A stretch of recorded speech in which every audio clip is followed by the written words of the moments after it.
Welcome in to the Devy Devotional Podcast, a show devoted to all things Devy and C2C. Hosted by John Arrington and Aaron Wilcox. This dynamic duo brings you actionable strategies with player-driven analysis for your Devy and C2C leagues. Let's dive in. Welcome into the Devy Devotional, where we stay devoted to Devy. I'm your host, Dynasty Coach A, joined as always by Aaron Wilcox at Aaron Wilcox86 on X, on Twitter, whatever you want to call it. And as you can hear, we have a new intro, we have new overlays. We're doing big things here on the Devy Devotional, trying to make it a little more professional, if you will. And so we appreciate Steven Johnson, right? I believe it is that did that intro for us. Let us know if you like the new one, or if you want Caitlin back, my wife back, as the intro, because we could always revert back. But I really do like that one. But how are you doing tonight, Aaron? Hey, I love it. Shout out to Steven. And yes, it's fun to be back. We took, a brief little break here, and we're just excited to get back with some supplemental and startup draft talk, give you guys some strategies. I love it. Let's get into it. Absolutely. So, like Aaron was saying, tonight we're going to be talking about C2C drafts, supplemental drafts. We're both in one as we speak. We're not going to get into the entire thing because the entire thing's not going to be done. We're through 4 rounds, 5 rounds, whatever we're through at this point. And then I recently did a C2C startup with the boys from C2C, from campus2canton.com. And a couple stragglers as well. Also Nelly and Shane from Devy Marketplace were in it. So there were some big names, a lot of people that you probably listen to, read, or at least trust somewhat for your C2C needs, maybe even your Devy needs. And they were all in this draft. And so I think it's going to be really interesting to talk about and, then completely shit on all of their picks. No, I'm just kidding. But, I think this is a great time of year to really go through and say, who's getting drafted where and that kind of thing. And having gone through these drafts recently, I can tell you it's really difficult trying to, to figure out where people are going to take what players. And especially in that draft, the one with the C2C boys, it just seemed like there was, I don't want to say no rhyme or reason because they obviously know what they're doing, but it just seemed like there were so many differing strategies that it was difficult to really nail one down and figure out how am I going to do my strategy. I can't just feed off of theirs because there's maybe 8 different strategies going on between 12 different players, so it was kind of crazy. But first, why don't we dive into our supplemental that we're in right now? We'll go over at least 2 or 3 rounds and just kind of talk about who's getting picked in those early rounds and see if anything really stands out. And then we'll dive into the meat and potatoes of the full startup, the campus startup there in a little bit. But how are you feeling about your squad? You didn't have as many picks as I did in the earlier rounds, but you had a couple, and I think you made some good ones there, at least in the first and second round. Yeah, I appreciate it. And you're right, I didn't have as many kind of loading up in the previous years, so I could have success on the campus side. But yeah, Ruben Owens at 112 was my first pick. I just figured at that rate, he's kind of the last of those top end backs in the freshman class. And we've talked a little bit about your recent research into, hit rates for incoming freshmen. And he checks a lot of criteria off the box, and he might be the starter day one, or at least sometime in his true freshman season. And in the SEC, he's got enough size. He's got a very good athletic background. I just love everything about him. So I was happy to get him at 112. It's not a steal by any means. That's kind of where he goes in that 112 to early second range. But I was still happy having a guy of that caliber there. And then in the late second at 211, I went Devontae Walker, UNC wide receiver. So right off the bat, those are my 2 picks. I'm going to be up here in just a little bit in the early 5th. I have a couple picks coming up after that, so we'll see how things unfold. But I'm hoping to have another good year. Yeah, I agree. And like you said, I'm trying to stick to my research and what I've learned from doing all that research. And I don't know if it's, really affected the way that you attack drafts or anything or not, but your first two picks followed the research, so we can't be mad about it. You're looking at SEC running backs, running backs in general. You loved to see that, and then Devontae Walker is a proven player. Like he's not some freshman wide receiver. Now he has question marks. He's still a 5th-year player, and we really don't know how he's going to mesh with Drake May. But I mean, everything that we've heard from the spring practices, spring games, all that kind of stuff has been great. So I definitely love both of those picks. Toronto Dave's in the chat. What's up, baby? And Beth we trust, of course. You got to trust in Beth. But as getting back to the first round, I don't think, started off Malachi Nelson, Dante Moore. Like, nothing too crazy there. Zachariah Branch and Jonte Cook went at 3-4. Does that surprise you at all? I mean, I know, like, Branch probably hasn't even gotten as much hype because is he even in? He wasn't even there. Wasn't he a late enrollee or something like that? Or maybe I'm misremembering. But do you think that Branch and Jonte going 3-4 is a little too high, or are you perfectly fine with those picks? I actually think that that's as advantageous as it is to typically be picking early in supplementals. I mean, I'd be happy with any of those earlier picks in that first, honestly. So, I mean, is it high? I suppose it is for those couple of wide receivers. You demonstrated with your research that wide receivers, even the 5-star, even the top end guys, don't necessarily always pan out. They don't always hit that well. But I will admit, if you're going to be taking the top end wide receivers in this class, those are two really good guys to be throwing darts at. So I have no issues with where they went.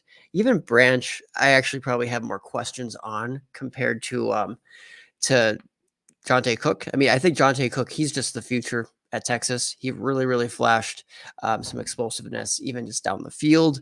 And I love the complete nature of his game. Not that I dislike Zachariah Branch, but he's going to have to be really special because we know he's going to be small.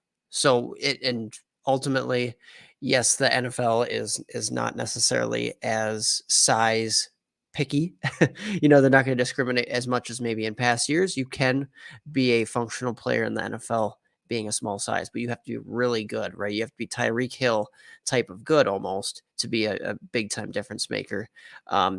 There's some questions with, can Branch really get there? And I think he'll make an impact year one to some degree at USC. So I guess that is comforting. So I don't think either of those Jonte Cook or Branch picks are necessarily bad. No, I don't think they are. I was just surprised because, I mean, it's not maybe what I would consider the normal way, or maybe it's how things are going to transition now. But, when I was paying attention to supplementals a few months ago, that definitely didn't seem to be, where those players were going. They were going a little bit later. But I think, it very well could be like there's been some poor showings from Arch Manning, and maybe people are starting to, figure out that, like, Nico, I had his name too. Nico I is not gonna probably start this year and like stuff like that. Like, so maybe that's why they're getting pushed down the board a little bit more.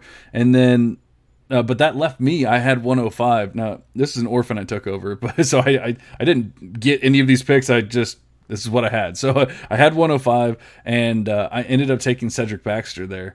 Now, from previous drafts and everything else that, like, I'm a pretty big Cedric Baxter fan. The research that I've done, while I haven't actually gone through and done the numbers on it, it seems like the number one running back in the class really hits very well. So not only is it a running back, not only is it almost an SEC running back, maybe next year, but we also have the number one overall running back in the class. It just seems to hit a little bit better than the second, third, fourth, and so on guys. So it doesn't guarantee anything more than like what the 30-40% that I might get. But I feel pretty good, and you have said you've had rave reviews for Baxter. Just about everyone I've talked to except for Brent seems to love Baxter. So I don't know what it is that he doesn't like, but it just seems like there's not too much to hate. No, there's not a lot to hate, and I think that there's things to nitpick at. There's the possibility that he doesn't actually make an impact right away. So I suppose those could be detractors, just depending on how ready he is to take on that workload at Texas. So I have no qualms with that pick. I think it's a good selection. If you're playing probability wise, probably a higher chance of him hitting than a couple of those wide receivers or the quarterbacks that went after him. So at that point in the draft, might as well go with that RB1 in the class, like you said, and a guy who we've had some questionable RB1s or at least top end, like 5 stars in recent years. I mean, for all time, basically, there's always been those guys where it's like, did they really deserve to be in like the top few spots? But I mean, basically everything about his game is as far as like Cedric Baxter size, speed, athleticism, ability, says that he could be a good player. So I don't mind that. And really, I mean, do we see all freshmen in this top 12, which is just very interesting because some of our recent pods have been very much focusing on freshmen. Should we be investing in them early? What is the risk? What is the strategy? Yeah, and I think that's why I want to, and I said, in the original article, I said, don't draft freshmen. And it was a little tongue in cheek, that's definitely not what I meant, but it was just showing like, hey man, these hit rates just really aren't that good. But then, the more I dove into it, like personally, I want to focus on the running backs. So like, I know there's no way I can get Cedric Baxter and then, or I'm sorry, there's no way that I can take like a Dorian Singer or an Aronde Gadsden or somebody like that in the first round and then get Cedric Baxter in the second. That's just not going to happen. I can take Cedric Baxter in the first and get Aronde Gadsden in the second. Like that's possible. So like you still have to think like how, you still have to strategize. And like I said, it's tough. There's really no like true ADP that works or that is like really up to date. There's some services that have it, but I don't know how reliable they are. All I know is at some point you will have to take some freshmen, but that's what the whole point is, to focus on. Okay, we're going to take running backs, the best running backs in the best positions, and that kind of thing. And that's why I actually kind of thought that it was interesting that Brandon Ennis still went at 107.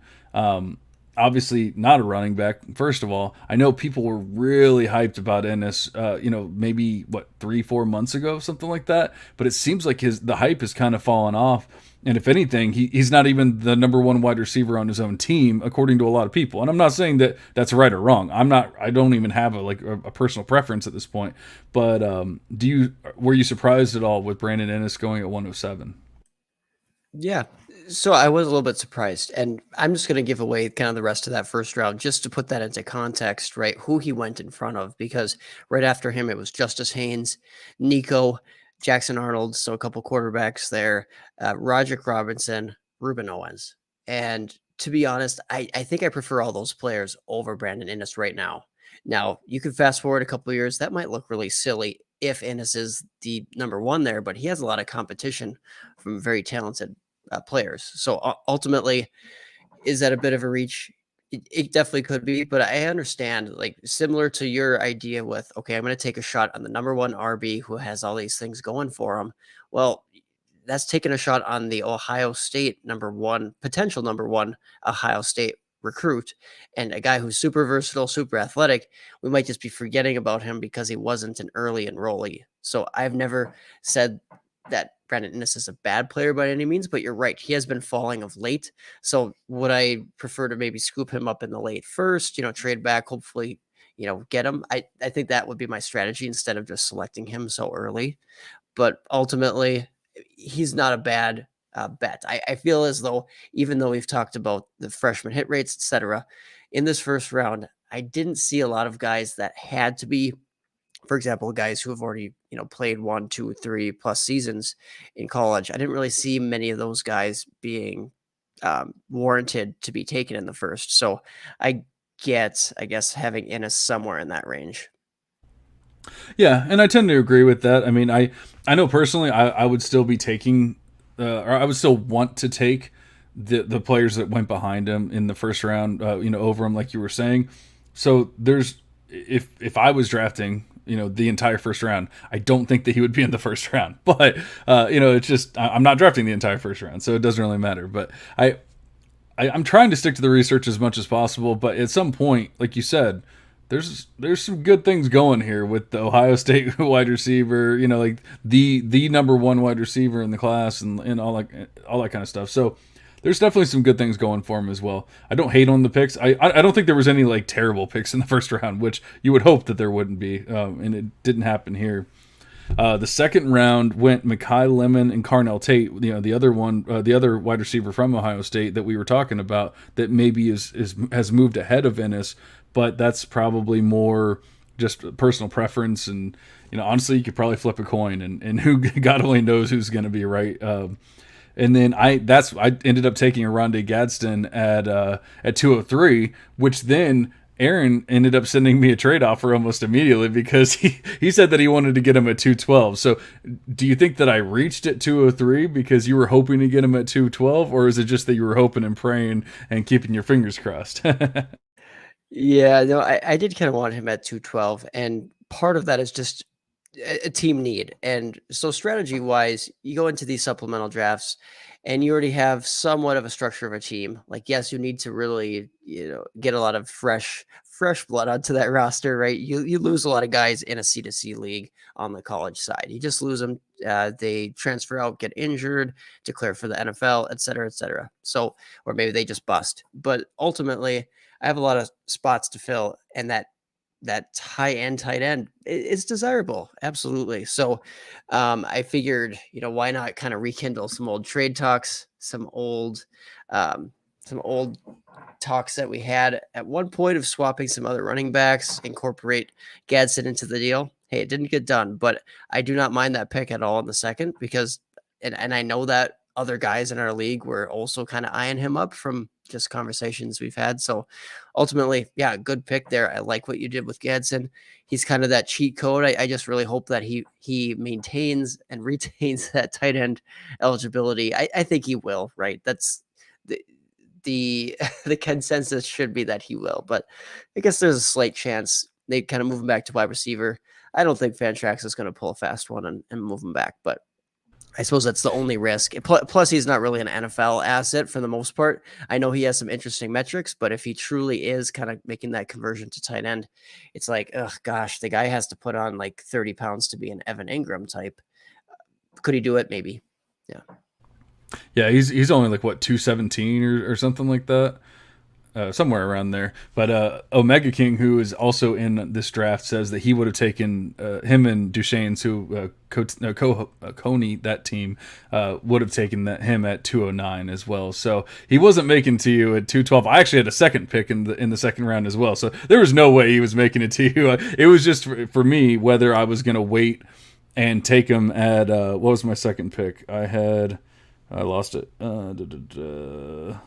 208. So, I mean, there was no way that he was making it to you, but I just didn't want to wait those, 4 picks in between because I was worried that somebody was going to take him. And at that point, like you said, there's a positional advantage to having him there. And I was looking at my tight end core, and I literally have like 2 tight ends, and I don't even think one of them is going to play this year. And so I was like, this is one of those times where I'm going to draft like a player that I really want to draft anyway. But then on top of that, I also am going to. I'm also going to get a player that's going to help me with the position of need as well. Yeah, and drafting for need, there has to be some element of that in these supplemental drafts. And you have said this before, but there's not really maybe an established ADP that you're drafting off of. Like, there's a general, like, yes, these players typically go early, early in the first, second range or second, third range, whatever. So you knew that you wouldn't wait another round and get Gadsden, but you kind of had to make that decision of both the positional need and he's still a fair guy to select in that range. So it's like you don't really feel bad doing it. Like you said, especially since the need was there. So, yeah, I liked what you did there. And then as far as shouting out a couple other picks here in a row, I didn't really feel strongly about any of these guys being a value, but Riley Leonard at 204, Jurion Dickey, wide receiver for Oregon at 25, Cam Seldon, running back / wide receiver at Tennessee, and then Austin Reed. I actually think that was a surprising pick, Western Kentucky quarterback, who, I mean, he gives you that CFF upside. I know in this league, guys do value drafting these CFF producers somewhat, aggressively, but that seems kind of early for a guy who just doesn't really have NFL upside, in my opinion. Yeah, I agree. I mean, we'll get into the supplemental startup, or not the supplemental, the C2C startup that I did, and I think he went kind of early in that one as well. So maybe it's just people really falling in love with Austin Reed. We know he's going to score a lot of points, so you can't hate on people for that. And once again, if there's no way of really knowing when these players are going to go, sometimes you just got to go get your guy. And if your goal is to win the league, you need points and you need to draft a player like that possibly. So. I can't hate on it. It is surprising. I didn't think he was going to go at 207. And then I took my boy Dorian Singer at 208. I was pretty happy to get him there. I did get ridiculed, as one Felix Sharp would say, mocked and ridiculed in the chat when I took Singer. People asking me if I wanted to, take my pick back and redo my pick and all that kind of stuff. So I love it. I love getting that because I do truly believe in Singer, and so if he balls out like the way that I think he's going to, then I got all them bookmarks, baby. No, that's another nice pick. So far, really, I've been, happy with all the guys that you're selected in this draft, and that includes Singer. You talk about, do you draft a freshman wide receiver or just some sort of freshman player at that point, or do you go with somebody who has more established production already, who has quote unquote hit, and also happens to be in a good spot? I think it's a no-brainer to go Singer at that point. I probably would have taken him a few spots earlier. I would have been happy to take that pick off your hands, bud. I would have been happy to take the ridicule that you you got. If you want to trade him to me, I certainly am open to this proposition. But yes, I like Singer there. Yeah, and we can revisit the trades because you want Gadsden, you want Singer, you want all this, but that trade that you sent me, man, there was just too many damn pieces in it. I'm too overwhelmed right now. I'm just gonna go ahead and hit decline. We can talk more later on. I'm in like 3 startups right now. Work, getting ready for the expo next week. Like now is not the time to be going over a 10-piece trade. That's fair. And then to kind of finish out this round, a guy that you like right after him, Jalen Daniels, quarterback, Kansas. Kendrick Riscano, freshman running back for Ole Miss. Devontae Walker, we already talked about that I selected at 211. And Jaden Ott, 212. And some news broke today, or at least I believe it was just today, that Jaden Ott's backfield mate, Byron Cardwell, he's going to be out for the season. And so that was obviously a big competitor, kind of a high-end recruit, similar guy who's flashed, or not, I shouldn't say similar, but, somewhat similarly talented as far as, high-end recruit, transferred in, maybe going to siphon away some touches. Well, that's not happening. Jaden Ott's going to get those touches. Jaden Ott's going to get more touches than we probably expected, or at least some of us expected, because I know you've been a fan. As far as the raw talent goes, I love the athleticism. So I think that this is a certainly a nice break for whoever selected him at 212. Yeah, and the other, what is it, Justin Williams Thomas? Is that right? Something like that. He's also out right now, so he's not playing. So they brought in all these people to try and do whatever. I don't know, but it doesn't matter. It's just the Jaden Ott show, So I feel like there's still some other question marks with that offense and everything that's gonna happen, but everything that I've heard from spring practices, spring games, all that kind of stuff is that like they're pretty excited about it. Not to say that it's 100% everything set in stone, like locked down, like this offense is going to be amazing, that kind of thing. But there's between, you were talking about Ott's athleticism and then they have Sam Jackson's athleticism. Like there's going to be so much just like burst and excitement in that offense that they're excited, and so I'm excited to see what is actually going to happen there. But I don't think things are going to be any worse for Jaden Ott this year. If anything, he has a second year to like actually, get a little bit better at, some of the intricacies of being a running back and all that kind of stuff. And maybe like them bringing in some competition and then it kind of going away, maybe that'll be enough to like light a fire up his ass and just be like, hey, I'm going to go out here and run my ass off. So we'll see. But why don't we do one more round and then we'll dive into the C2C startup as well. So we have, I guess I'll say your boy Malik Benson at 301 here, which I guess that's probably where I expected him to go. Somewhere around there, late second, early third, something like that. And then we have Dontavius Braswell at running back out of South Carolina at 302. Carson Beck, which I did get mocked and ridiculed by Aaron Wilcox here for the Carson Beck one, which we got into a little argument about that. Aiden Childs at 304. Squirrel White 35. Let's see, is that Katron? Or no, Caleb Jackson from LSU, freshman running back from LSU at 3.6. TJ Harden, is it C or CA? Bangora, Hakeem Williams, Travis Hunter, Spencer Sanders, or Shadur Sanders, not Spencer Sanders, and then was it Cardell Russell there at 312. So does anyone stand out besides, obviously, we know that you hate the Carson Beck pick, but does anyone else stand out there in the third round? Yeah, I just think that at that point, maybe a reach for Beck. Just my personal opinion. A guy who actually hasn't really done it yet either. So sometimes we say, well, draft upperclassman who's done it. He hasn't. Now, certainly he could do well this year. Georgia's a great situation again. Well, I should say it's a very good team situation, right? Are they going to be in a position where they're in shootouts? Is he going to put up monster CFF production? Questionable. Is there that opportunity just with 1 year where he could vault himself into first round status? I guess it is possible. I don't think it's that probable going off 1 year, but maybe. We know Georgia maybe isn't known for developing those high end nuanced passers, but at the end of the day, I can't fault you. You talked earlier about you got to get your guys, and again, QB I'm assuming was a need there.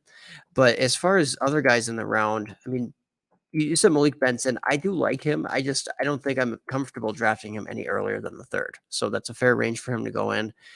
Other guys who stuck out as maybe surprising, TJ Harden, for sure. That was one. I think that was kind of a reach. It's not a foregone conclusion that he is number one there. It sounds like he's on track to be at least the 1A in that backfield. I like him. I would have expected him to go maybe in the fifth. Like, you probably could wait a while. I understand not wanting to risk waiting if he's your guy, but I also don't think he's like this high end NFL talent either. And otherwise, I mean, through the rest of the round, I'm not a big Shadur Sanders guy, but I get taking a shot on him. And I actually like Travis Hunter a good amount. I don't know. I think I've been able to draft him in a different supplemental, either in that third or fourth range. So I don't hate that one either, just because he has so much upside if he does indeed just stick with the wide receiver path. Yeah.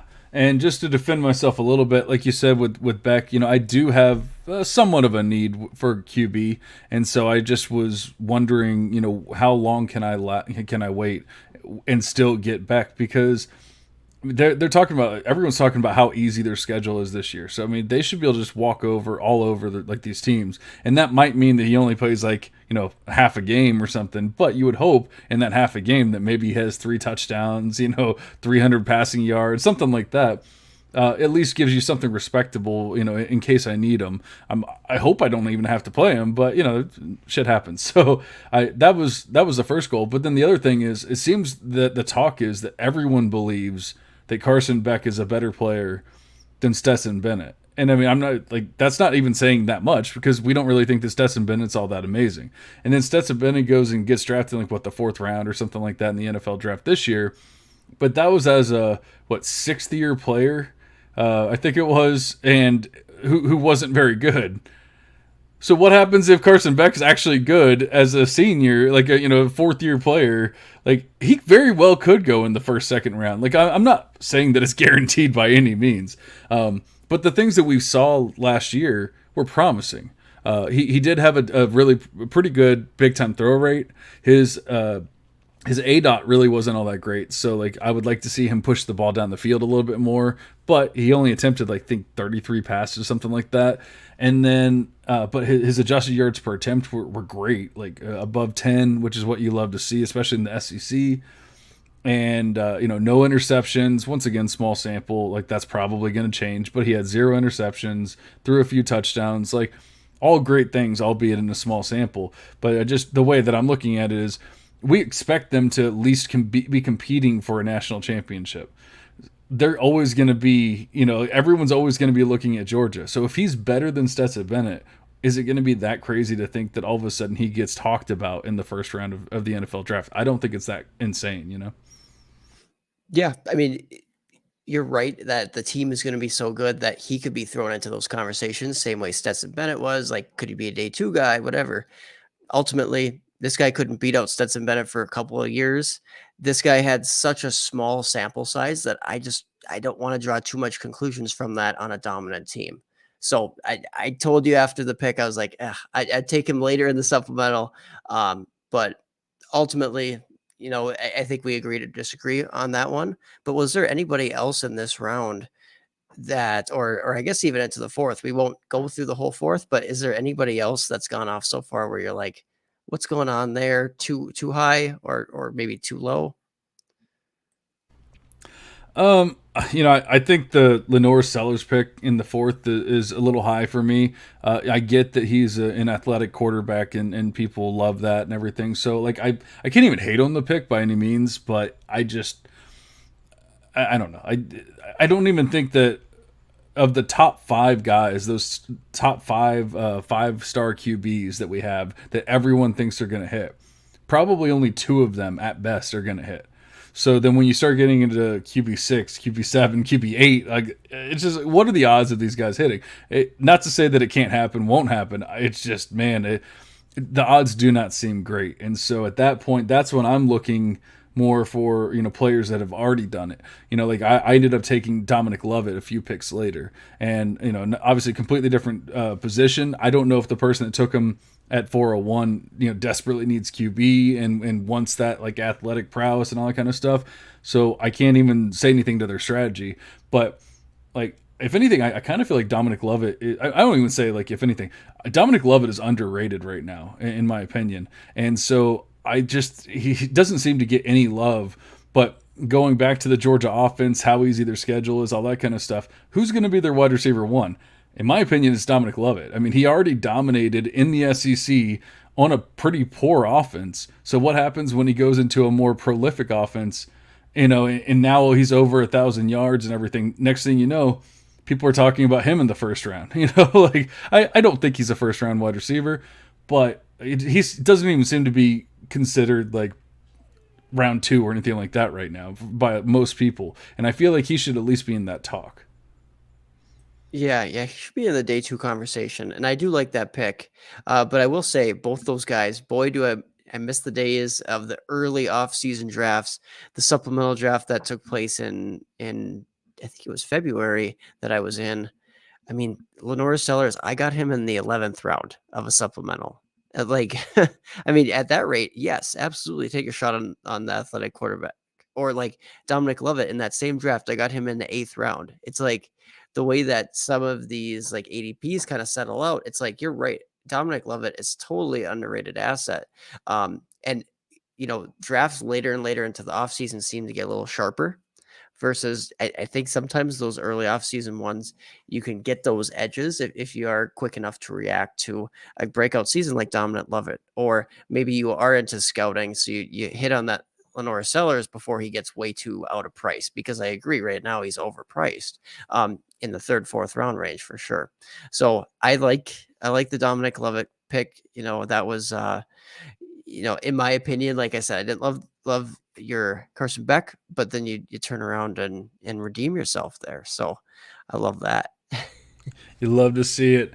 All right, well, I mean that's basically where we're at in the draft right now. We've had a couple more picks since then, but we can definitely discuss that more on our next pod in a couple weeks. And I think we're going to be diving into possibly some sleepers and like deeper targets and stuff like that. So today we're going to stick to more of the players that everyone already knows their names and all that kind of stuff, but just kind of going over, like I said, this startup draft that we're doing, and there were so many different strategies and so many different just methods of attack and all that kind of stuff that it was really chaos. Honestly, that's the only way that I can explain it, because somewhere around like the third or fourth round, I'm literally looking at my ranks, I'm looking at the board, and I'm going, I don't know what to do at this point, because I don't like. There's players that are down at QB 52 that are being taken already when QB 18 is still available, and then and vice versa. And so then at that point it becomes, when do I take this player? When do I not take this player? Am I reaching? Am I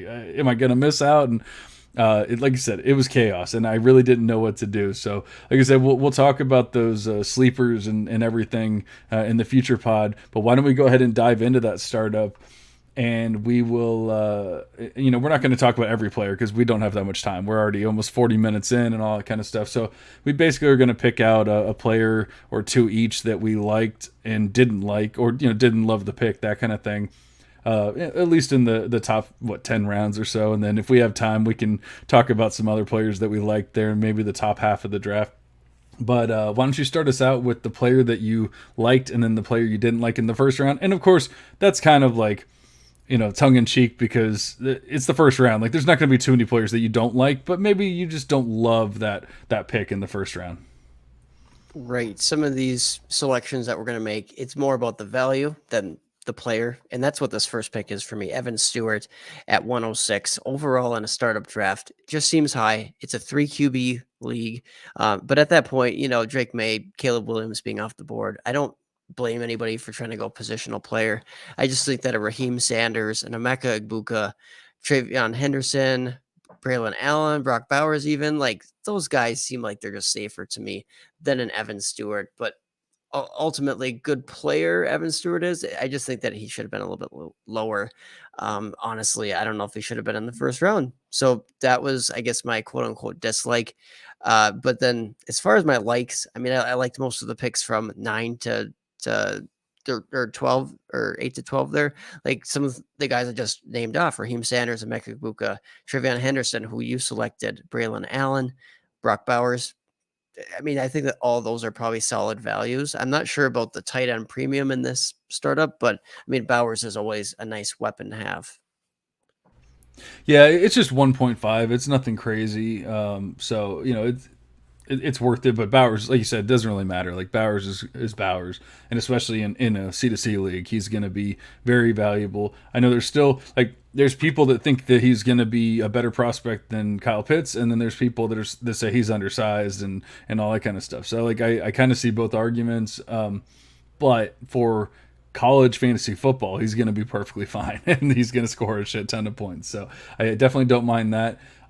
Once again, I don't hate any of the picks in the first round. I get what you're saying about Evan Stewart. I considered that as well, because I mean, it is a reach. He doesn't generally go in the first round, but for me, it was Drew Allar. And it's just, it's my bias for QBs that haven't truly hit yet, or haven't really done anything, haven't been productive yet. And then looking at the Penn State offense, like, who's he throwing to? Like, does he even have the chance to truly succeed this year? Like, what is considered a success? Because I've been told by a lot of people that KJ Jefferson hasn't succeeded because he only throws for like 3,000 yards. So, JJ McCarthy hasn't succeeded because he only throws for 3,000 yards. So if Drew Allar throws for 3,000 yards, I mean, is that going to be a disappointment? I get that that's probably where he goes. It's not even like a reach or anything like that. I just don't personally love the pick. And then I'm going to kind of go homerish with my pick here, but I picked myself for the best pick. It's kind of tough because it's the first round, but I felt like the value that I got with Travion Henderson at 110 was pretty damn good, because I mean, a year ago he would have been 102, 103, something around there, most likely in a startup. And obviously there's more question marks this year. So I mean, rightfully so that he dropped. but he's still my running back one. Now that could change in season, if he continues to struggle with health and stuff like that. But what we saw that year one was enough for me to still have him up there at running back one. He showed that he's truly special with the ball, and whether it's in the receiving game, rushing game, all that kind of stuff. But then he just had the injury concerns, and so I'm not going to freak out over 1 year of being hurt. Like I said, if it continues on, that's a completely different story. But I really liked the Trevion Henderson pick. I loved getting him there. Now, I would have been perfectly fine getting Braylon Allen, the next pick, but I just have Trevion in a different tier. Not that they're that far off, but I truly believe Trevion's special, whereas Braylon's just that big boy that can run fast, and I love that too. It's just not quite the same. You're right. They are different players and different levels of talent, in my opinion. So, health permitting, Trevion Henderson, nice pick there in the first. Yeah, thank you. So why don't you get us started off with the second round? Who did you love in the second round? Yeah. I actually didn't have a strong flag plant in this round. I struggled to. I think that all of these guys, you could potentially argue, um, maybe were reaches, but you kind of have to select somebody, right? It's not that they're bad players. It's just that it feels somewhat gross having to reach all the way up into the second or even early second for some of those guys.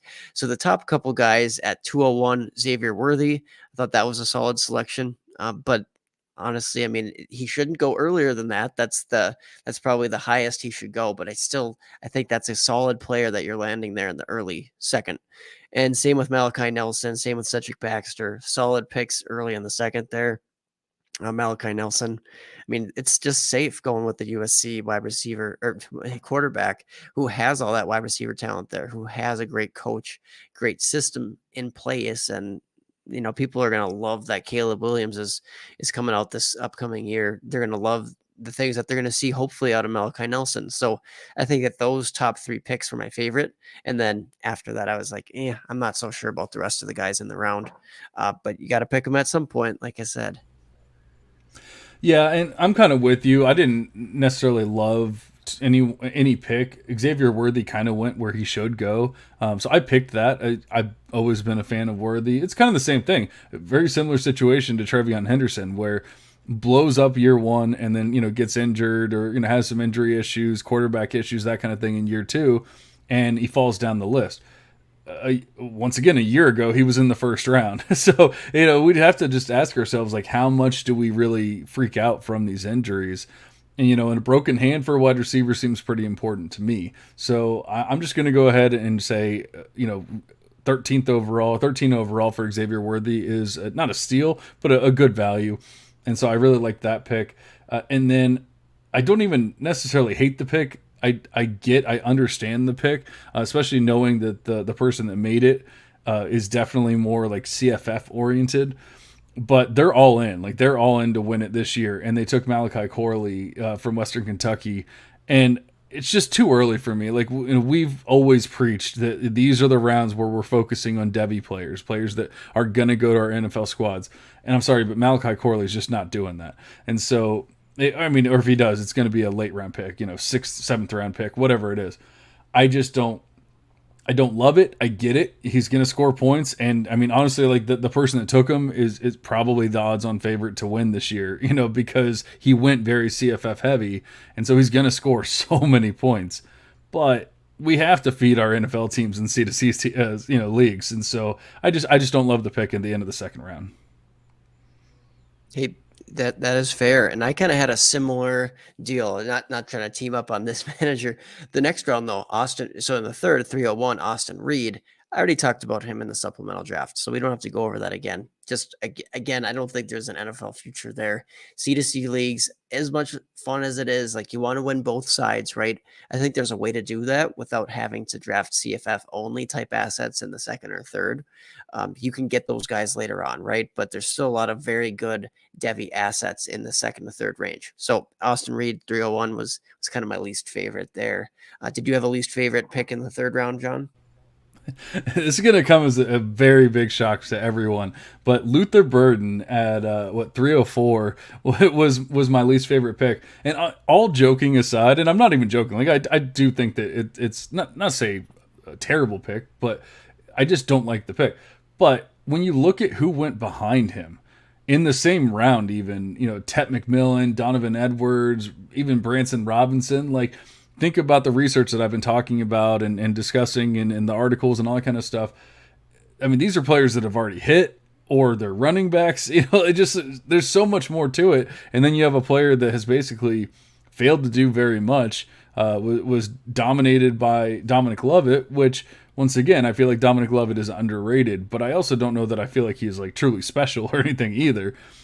So it just seems too high. I get that you're banking on the 5-star nature of his recruit profile. You're banking on the athleticism, or whatever that he has. But the truth of the matter is he's a raw prospect that we're hearing more and more that he's having trouble. Like he really had trouble like down the field. Like most of his work was around the line of scrimmage and all that kind of stuff. And that doesn't scream like wide receiver, ex wide receiver, like number one wide receiver in the NFL to me. Could it change? Sure. I don't want to bet on that in the early third. And that's why I just think that, I've talked about him way too much, but I think that Luther Burden is my pick here. All right. And then as far as favorite picks, a couple here that I liked. I liked the one you selected. I picked Branson Robinson, honestly, Georgia running back. I think that just once you start getting to the mid to late third, it makes a lot of sense because he may be that second, third best back in the entire class that next year in 2025. Like, that's very appealing to me. He has that workhorse size. I think the one interesting tidbit is that he's still, or yeah, I don't still think he's not practicing, or at least he's still kind of banged up. So something to watch, something to monitor. But this is like a dynasty type format where it's long term, right? Let's not get too caught up in fading a guy just because he's banged up and they're just ensuring that he doesn't aggravate things heading into the season. He is just, the competition ahead of him is not necessarily the strongest right now in Kendall Milton. I don't think that anybody expects Kendall Milton to stay healthy and just dominate things this year. I mean, he might still have a role, of course, if he's healthy, which is a big if at this point. So Branson, next guy up, I don't really mind your selection, though, in this round either, John. Yeah, and I went with Donovan Edwards. Honestly, I think it's mostly because I was really hoping he was going to slide to me, and he didn't. He went 4 picks before me, so I guess it was probably never going to happen. But I've heard from other pods, in articles, whatever. I've heard like hesitancy from people with Edwards because Corum's back, and this and that. And I'm not worried about the guy just absolutely blew up last year when Corum went out. But even really before that, he just didn't really get like the full opportunity. And yeah, like Corum coming back definitely does hurt him. And I love Blake Corum as well. Like I would love to have both of them. It just didn't happen. In fact, I got neither of them, so it didn't work out at all. But I think that Donovan Edwards might be that special kind of talent that we were talking about with like a Trevion Henderson, like that kind of thing. Maybe not to that level. Maybe, I don't know. We'll see. But man, he's got to have some like crazy athleticism, bursts, like whatever, like everything stands out in those parts of his games. And I'm not honestly that concerned about like if he doesn't get a full workload or anything like that. I think he's going to hold his own, and I think that offense is prolific enough, at least in the running game, to where it's not really going to matter. Like if they do like a 50-50 split, he's still going to be able to put up his. So I really liked that pick there, and I really feel like that's a great spot to pick him. Like it was a good pick. It was the player I wanted, but it's also just a good value as well. Absolutely. Big fan of Edwards, big fan of where he went there, and looking forward to him hopefully being healthy this season too.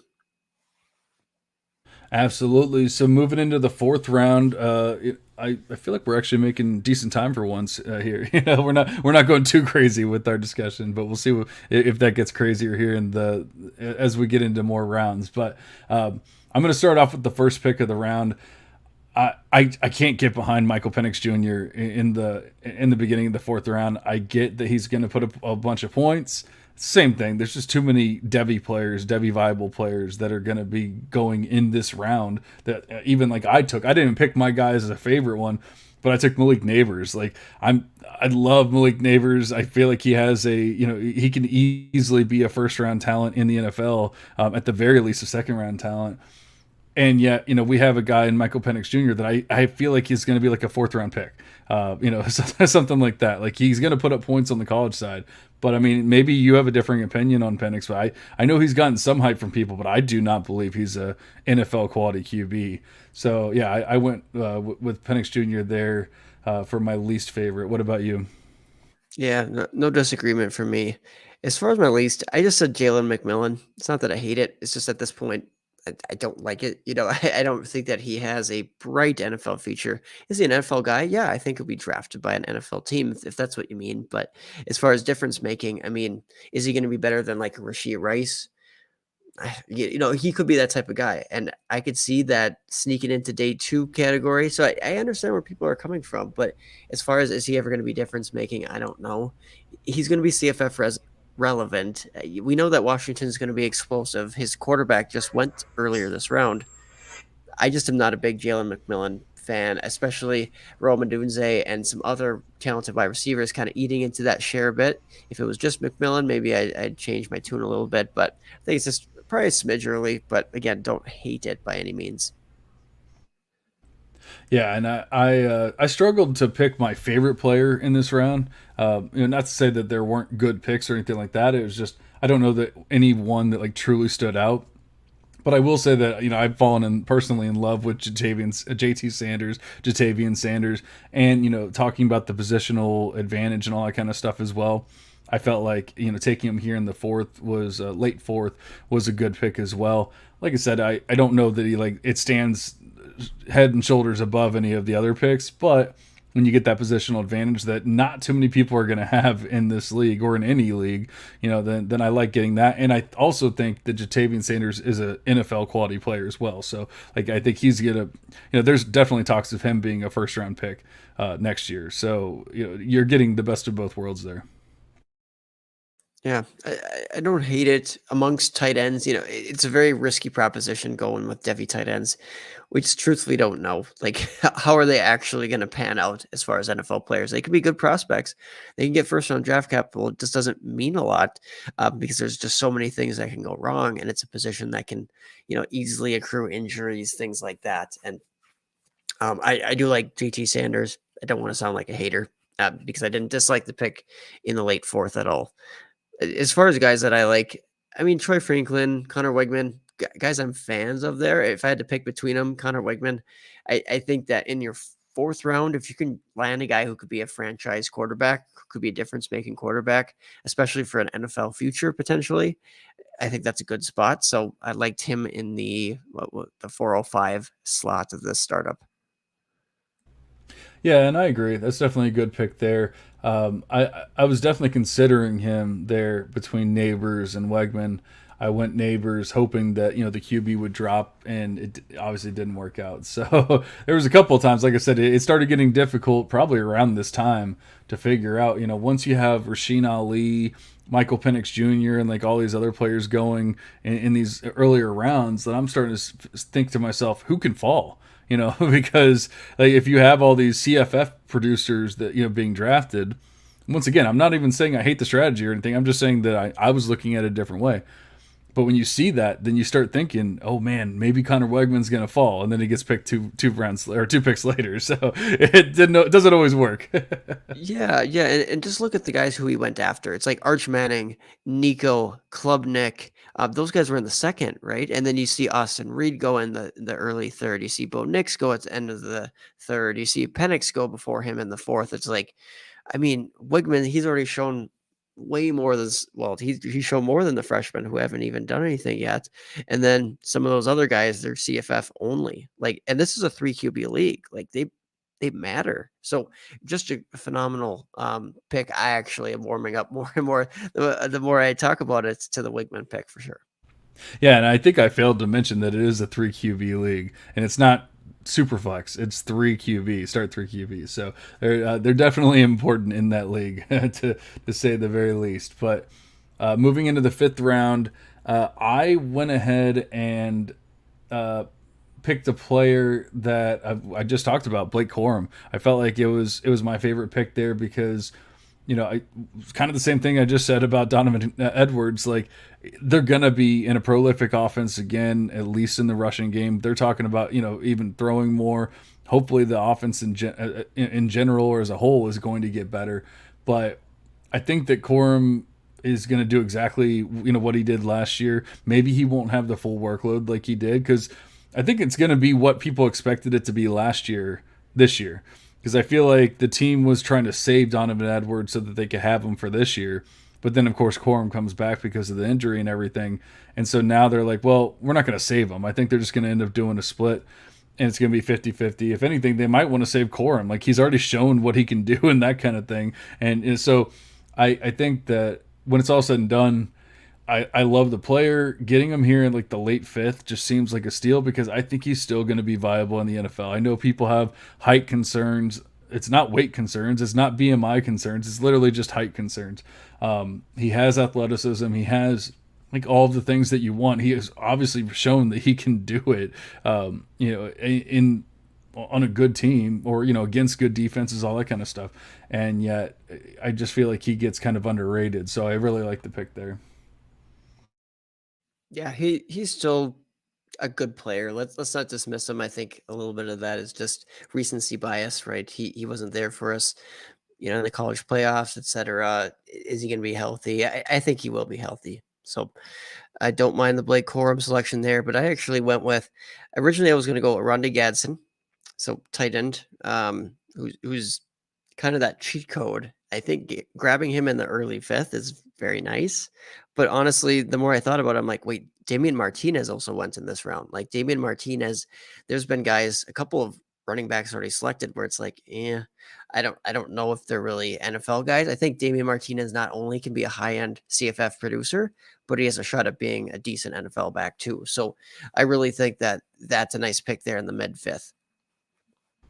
I don't know why I was actually looking at my phone for a second, but I thought that you were hating on Damian Martinez for a second. Then I was like, and then I realized, I was like, oh, okay, good, because I was about to have some words for you, but Yeah, no, I was cheating. I was going with two guys that I liked. Right? yeah.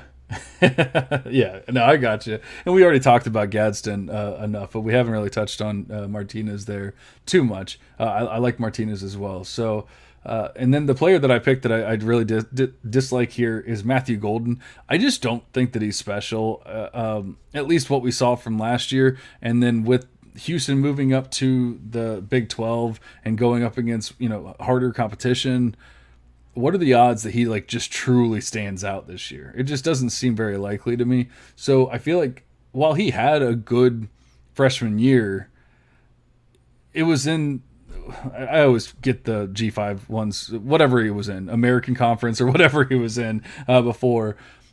Like that's great, that's fine and dandy, but it's not the Big 12. It's not it's not the P5, and I just think that like 700 yards in that in the G5 just isn't the same as 700 yards in a P5 conference. So I just don't think he's going to end up being special. And like I said, if they're going up against more difficult competition, all that kind of stuff, is he going to stand out this year?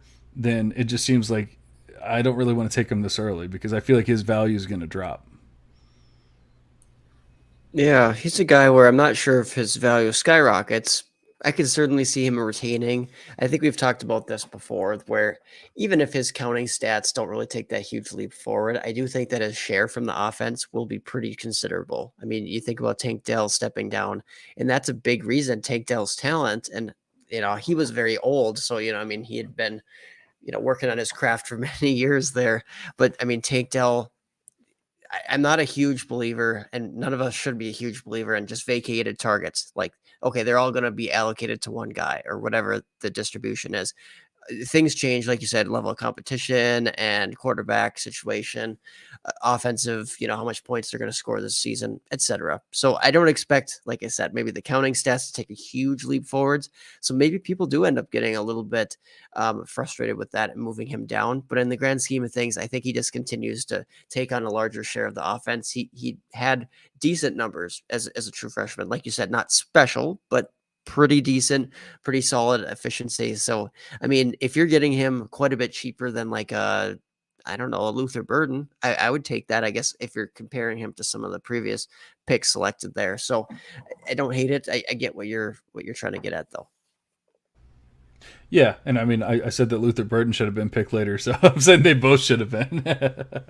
So why don't we move into the sixth round here, and this is where we start to see more and more people diving into the CFF only or mostly kind of players and everything, and that's why I was really happy with my selection. And so I did a homer pick here, and I picked mine.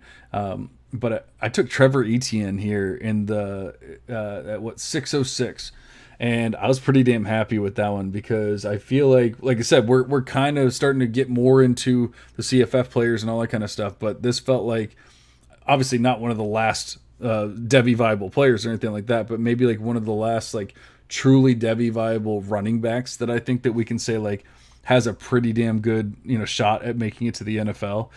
There's obviously players that have a shot beyond this, but like ETN is almost like a teardrop, or like after ETN is almost like a teardrop for me. So how do you feel about that ETN pick there?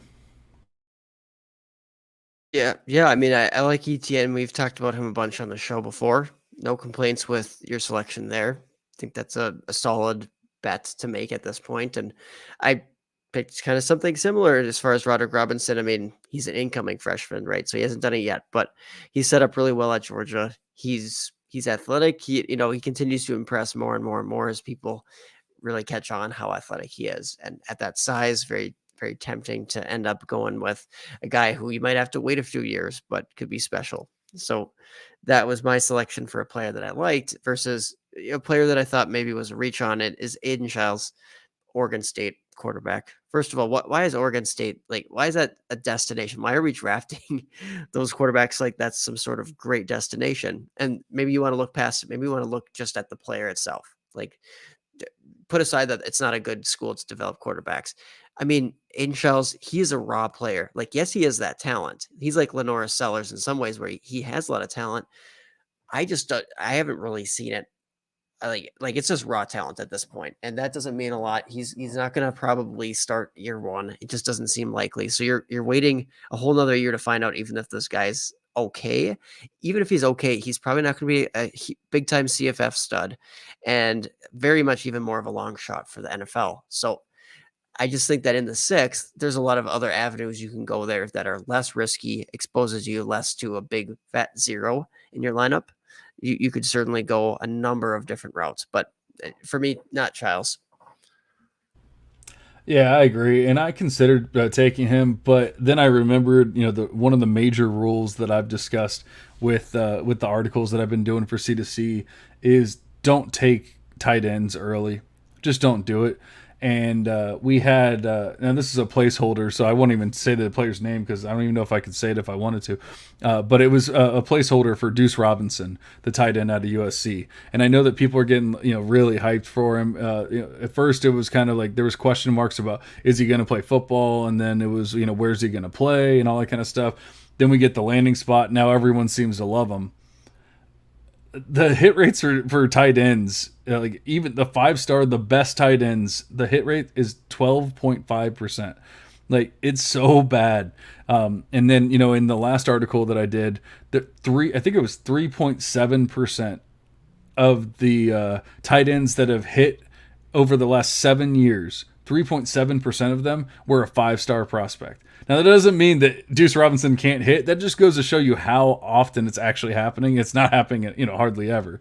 And so just what are the odds that Deuce Robinson's the ones that is going to change it? It just doesn't seem very likely to me. I'm not taking tight ends this early that haven't hit. I was talking earlier how I like the JT Sanders pick because he's already hit. I'm talking about the tight ends that haven't done anything just because name value, landing spot, star recruits, like all that kind of stuff. I'm not drafting tight ends then. Once you see, like an Aronde Gadsden do it, like those kind of players, okay, now I'm drafting tight ends. Yeah, well said. Honestly, I think I'm in agreement with you. I don't know if I can even add a lot more. So, yeah, I think that's a good point. And did you even hear the latest news there? I mean, he's going to be labeled as a wide receiver. that's on the team side, I think it is. And it's like, ugh, I mean, that's already so crowded. Oh And I don't wow. know if he's going to have eligibility at the tight end position on Fantrax. That is interesting. Yeah, I had not heard that, and then that might get into like the year 1 0 theory and all that kind of stuff as well. But I think that also just just shows us that like it's just I don't know, it's a risky pick in my opinion. I get the upside of the pick. I don't know if we need to start going in like upside only in the 6th round of a startup. Just I'm fine with going with the more proven players or the positions that actually hit at a higher rate, like that kind of thing. So. Not the biggest fan of that one, but I am a big fan of Dorian Singer in the 7th round. At the end of the 7th round, there we've already talked about him, so I don't really need to discuss it any further. But that was my favorite pick of the round. There you go. I said I like KJ Jefferson in this range just because in the 7th, there's a lot of quarterbacks who have already started to go off the board. Joe Milton earlier this round. I'm like, maybe KJ Jefferson. Um, I think at this point he's going after like Michael Pratt and even Carson Beck, Daquan Finn, Jordan Travis. I just think that KJ potentially has a little bit higher NFL ceiling, but I get from a standpoint, he might not be that monster producer, but I guess we forget how much he was able to rush previously in college. Like if he gets back to his roots there, rushing the ball plus, hopefully some decent passing yardage. That's interesting. And then you selected somebody who I'm a little bit surprised. I want to hear more of why you're low on this player. Maybe you can give us some insight into production things that he lacks. Yeah, go ahead with your guy that you don't like here. Yeah, and just real quick, I was really hoping that KJ was going to fall to me. I picked 2 picks after KJ was taken. I ended up taking Jalen Daniels, so I mean I'm fine. I still like Jalen. I think he's going to be perfectly fine. I do like KJ Jefferson more, so I that one hurt a little bit, but I really don't. I mean I don't mind taking Jalen Daniels there at all, and I guess. All I can do is applaud him and say, "Hey, it was a good pick." But yeah, Caleb Johnson, I I'm not a fan. I want to say, and I'm going to bring up his profile real quick, but I want to say that he's like 5'9", 170. Oh no, that was a different one I was thinking. Okay, so he's 6'2", 212, but he just nothing really stands out. He's 0.8 PPR points per touch. That's not anything exciting. 7% big time run rate. Okay, that's decent. That's decent, but just nothing really stands out. It's like. Oh, he also doesn't really, catch the ball. 0 receptions per game, or like leaning towards 0 receptions per game. Nothing stands out as like this guy's going to be special. We got to take him right here. So I just felt like, not to say that I even hate the pick or anything like that. Like he's my Devy running back 53. Not including freshmen. So he's like 60 something, something like that. So. I don't hate the player. I'm not saying it's a terrible pick or anything. I just think it's too early, and that's really why I chose it. But it was one of those rounds where I couldn't truly pick a player that I hated or anything like that, and so I just went with I don't think he's special. And once again, I think it's a little early to not be going after players that we think could still be special, or at the very least, really help our CFF side. Right. Yeah. How elite of a ceiling does he give you on the CFF side? That can certainly be debated. But he should be a producer at least on that side. Ultimately, I mean, what he did as a true freshman, though, raw production wise, being able to handle a decent workload there. I mean, 150 carries for 779 yards. So, I mean, he's not going to double that, but I mean, even if he, gets an extra 100 carries, which is very possible, you see him easily surpassing the 1,000 rushing yards share. And like you said, not a prolific receiver, but he might have like 10 receptions by the time the season's done. So again, solid. And maybe I just proved your point to a degree that he is a solid back, but maybe just not special, at least yet. But the guy is just so physical, like 6', 222. He's got a great build to him. He just needs to potentially pop a little bit more and show some receiving versatility. And he has potential ceiling. I will say that, even though what he has done so far doesn't scream like home run guy. He's probably never going to be that 4-4 guy, but he could be like a very serviceable NFL player if he develops right. Yeah, and actually lied. I was looking at my CFF options. So he was my running back 53, not counting freshmen on the CFF side. But for Devy purposes, he actually drops like another 10 spots. So once again, I don't hate the player or anything like that. I would be taking some other players ahead of him, in my opinion. Let's see. Getting back to the draft in round 8, I chose Kavorian Barnes, another running back there, as one of my favorite players, and I want to say that I have him, somewhere in like the 30s, 20s or 30s, maybe even. I'd have to look it up. But how do you feel about Barnes? Yeah, I like him. I was actually kind of hoping that he fell in the supplemental that we're in. He did not. I think he went like in the late third or something. Ultimately, Kavorian Barnes, good CFF asset, slight chance of NFL future, maybe like a Tajay Spears type of route. Hopefully without the knee concerns. But yeah, Kavorian Barnes, he did have an offseason surgery to his labrum of the shoulder.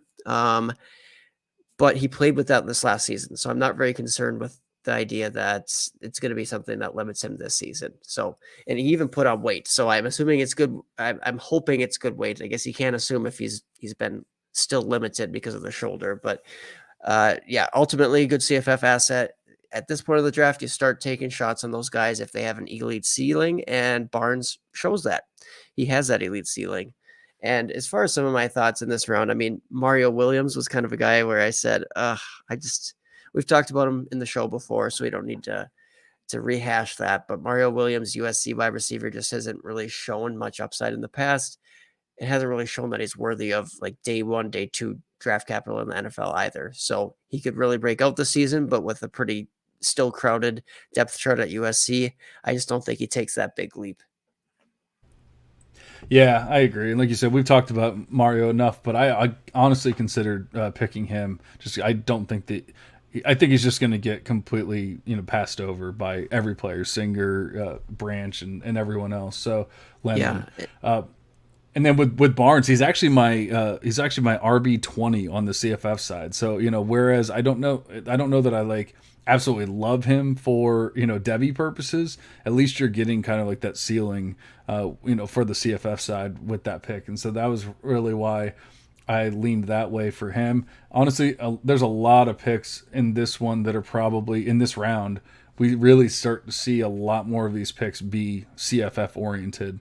You don't see too much except for maybe like a Kendrick Riscano that are like more of like your Devy style picks, like that kind of thing. So I think that that's why I kind of went with. That's why I went with that. And then the one that the player that I chose that I didn't really love in this one is just Tyler Shue. I just don't believe he's much of anything. I mean, maybe he's going to be a CFF producer. He definitely doesn't have any Devy viability here. I don't love the pick there. I get it's a 3 QB league. You need QBs. I feel like there was QBs that he could have taken over Tyler Shue there. Yeah, and I believe it's pronounced Shuck, but I wouldn't have thought that without hearing it elsewhere. But either way, who am right, I if I'm not messing up somebody's name? we're not here to critique that. Texas Tech quarterback who hasn't really been able to stay healthy. It's like he's not high on your priority list as far as getting every aspect of pronunciations. And you know what?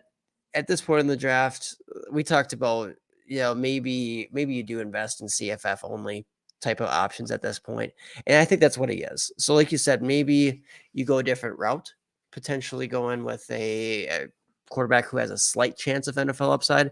But at this point, I mean, you're in the very end of the 8th. This is a 3 QB league. Tyler Shuck could give you top 12 upside as far as like a system quarterback. I'm not saying he's good, but we've seen kind of average quarterbacks be propelled into that range. Ultimately, though, this is like that dynasty format. He's not going to be around probably past this year. Like this is his last hurrah. He hasn't stayed healthy. So I'm not even criticizing your pick. It's more so just a devil's advocate this late in the draft. I didn't select him as my least favorite, but I can see what you're getting at there. Yeah, and that definitely plays into it. These 5th-year players that it's just like what. Yeah, okay, he's going to be dominant for this 1 year, maybe, I don't even think he's all that special. Like I know the For system's like great and six everything. games or 3 games or something. Yeah, but then at the same time, like what happens next year? It just seems like it's a little too early to be taking some of these fifth year players, and that was honestly something that I struggled with as well because there's a lot of these fourth, fifth, sixth year players that I really love on the CFF side. But when do you prioritize taking them? Because you're not going to have them next year. You're not going to have them in 2 years, and so that started playing into it. And albeit or admittedly, I'm newer to the C2C realm and everything, so like I just don't have that experience to really know exactly when everyone goes and starts making those changes to their strategy and that kind of thing. So it's definitely a learning experience, but I also feel like this draft was a little crazier than maybe your normal C2C startup, like that kind of thing. But maybe I'm wrong. Maybe this is the norm, and it just just I got caught up in it.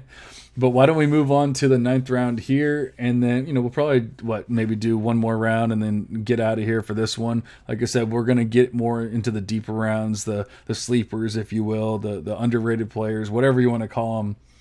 In a future pod, and we could probably make that one a pretty long one as well. But in the ninth round here, I chose Adonai Mitchell, AD Mitchell, as the player that I don't really love, and it's just he didn't do anything. He hasn't done anything. I know he's gotten some hype recently, whether it was like spring practice, spring games, whatever. So I know that he's getting hyped, but man, I don't think that he's going to like truly stand out. There's a lot of good players at Texas. We've already talked about some of them. We've even I feel like Isaiah Nayor is kind of like the forgotten man, but like who's to say that he's not going to come back and just be like the man there. So what are the odds that Adonai Mitchell just like completely stands out this year? And then if he doesn't, like it's just his value is going to completely just tank. And so I just don't love the pick there. What do you think about AD Mitchell? Like you might be a little more in tune with like what's going on with him. Yeah, he's just a guy where it's really hard to go off production, whether it's not even counting stats, raw stats, but more advanced metrics too. The guy has just been so inconsistent, and or a big part of that has been health to this point. And it's not like he has these repetitive injuries, which makes me think he's injury prone. I think some of it is bad luck. But ultimately, I mean, you have to be on the field, you have to produce. He has not really done that consistently enough. I get the raw talent, I get the landing spot, which is pretty good. And I mean, maybe you want to take Nair off my hands because I do have him in our league. But I think that AD Mitchell probably gonna be starting over him. That's just everything that I'm hearing, the probability of that. And I'm not a big Jordan Whittington guy, so after Worthy, it's like Texas could be a pretty potent offense. AD Mitchell, the number 2 there. You can make a case for it, but ultimately it's in the ninth. Like there's other guys who can probably give you higher CFF production again and just as good of an NFL future potentially. So yeah, I don't mind the fate of that pick. I actually had one guy that I really liked in this round. I didn't really have a dislike necessarily, though there's some potential reaches, I suppose. But Marshawn Lloyd, USC running back, I just think that this late in the draft, like take a home run shot on a guy who could just really break out at the running back position. Highly regarded guy coming out as a recruit. Unfortunately, some injuries really plagued him early on, but this last year he actually showed like he's getting healthy again. He looked really good in the spring. It seems like he's a solidified starter. And anybody who's like Austin Jones is still there for USC. It's like, I mean, Travis Dye just totally took over or totally made Austin Jones look bad. Actually, Travis Dye didn't even need to make Austin Jones look bad. Austin Jones is just inefficient and bad. I'm sorry, that's gonna offend some folks. I'm not saying anything about him as a person, anything about him. Like he's a collegiate player and a starter at one point, but he's just not special. He's not special enough to keep Marshawn Lloyd off the field. I really think that Marshawn Lloyd here in the ninth was a solid pick. Yeah, I definitely like that as well. I definitely went the homer approach with this one because I had 2 picks in this round and I really wanted to choose both of them. But one of my first pick was Jade Knott, who we already discussed, and so I went with Dominic Lovett, who we've already discussed as well. Both of those were my guys, my picks in this round.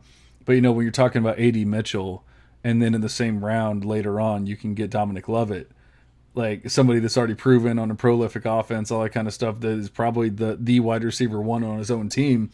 You were talking about A.D. Mitchell being the wide receiver too. Like, Jonte Cook die? Like, I know he's a freshman, but I just feel like he's going to see the field pretty damn early as well.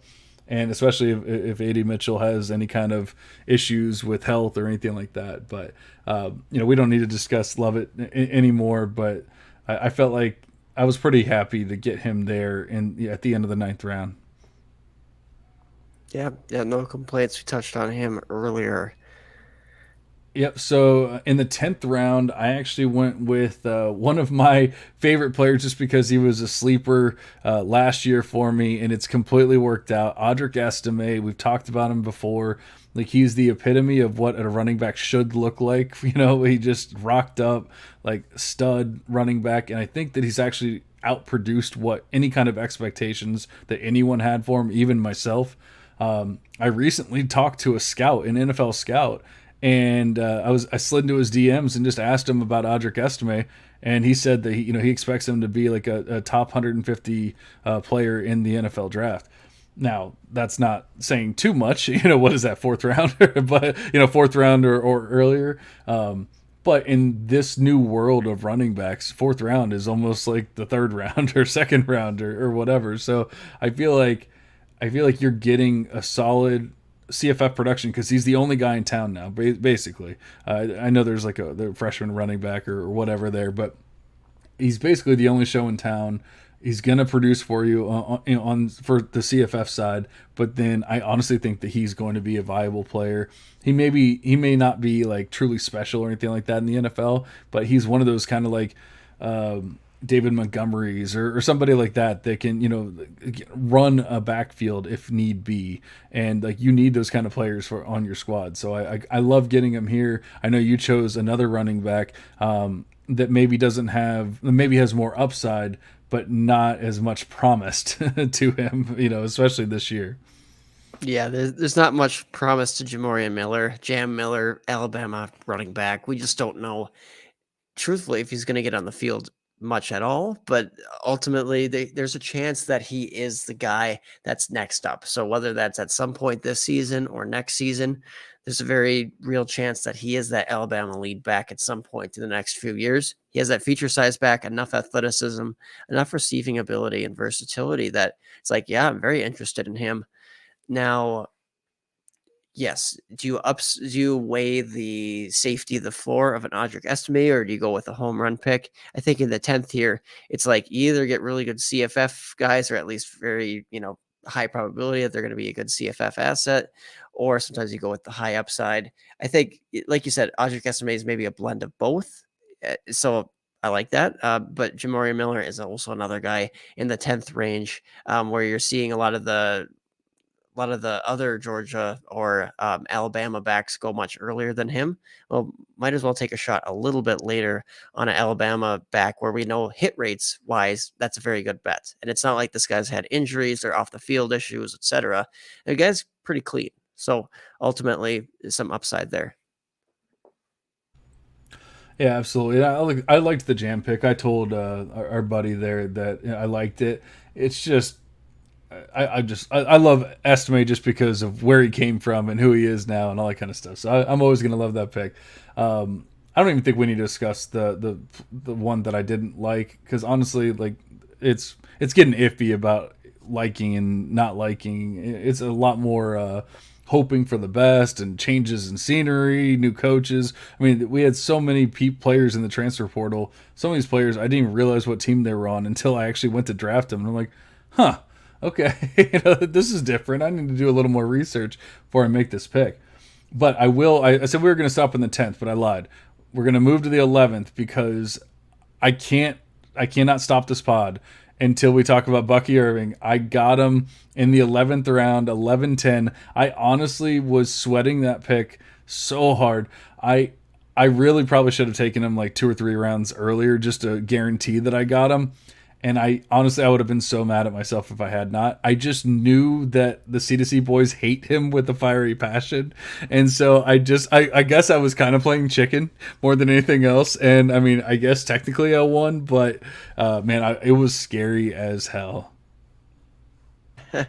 There you go. Well, each of us has a share of Bucky. Maybe you have more than one. I'm not sure, but each of us at least has one.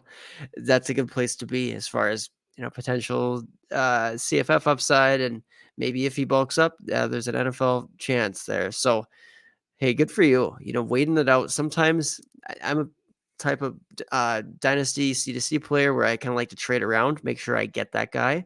So I might have overpaid and maybe botched some other opportunities in the future. Parted with some draft capital that I didn't need to part with just to move up to get Bucky Irving. And sometimes that does pay off, right? Let the guys fall to you and good things happen. Like I know you had to trade up at one point. I don't know if it was for Jaden Ott or if that was the one for Dominic Lovett, but sometimes you do have to make those moves, but it's great when it works out and the guy just falls to you.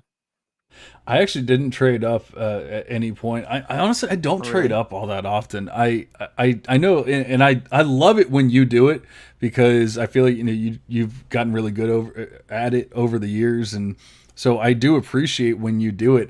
It's just never been my style of drafting. I love watching value fall into my hands, and so having to pay, like you said, it's that you start doing that internal argument of, well, could I get him if I just waited? Like that kind of thing. And so once I start getting that idea in my head, I'm like, I don't know. I just want to, I want to make sure that, or I just want to see if he'll fall, and I don't want to overpay for that. And I know you were asking about my, I didn't have a pick in the 10th. I traded back.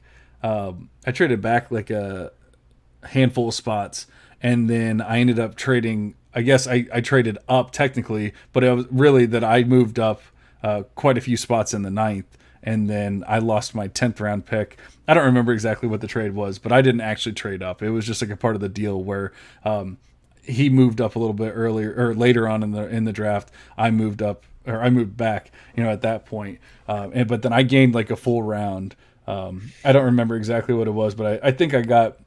Yeah, I moved up to 910. That's what it was. I moved up to 910. I gave him like 902 or something like that. I moved up to 910, and then he got my 1102, I believe it was. So I basically gained like a full round there a little bit later on. All right. Well, that worked out. Yeah, I was happy with it, but I think that's enough for tonight. We can definitely dive more into this. I mean, there's what 35 more rounds, 34 more rounds just in this startup alone, and then obviously we're gonna have that supplemental draft that we're going. We're gonna have what another 10 or so rounds for you from that one. I think we're gonna have a guest on next time. I won't. We haven't actually like fully set a date, so I won't say any names just yet. But I do believe that we have a good guest for you for the next one. But we should be diving into some sleepers, underrated players, all that kind of good stuff. We really do appreciate you listening. Once again, let us know if you like the new intro, you like the new setup, all that kind of stuff.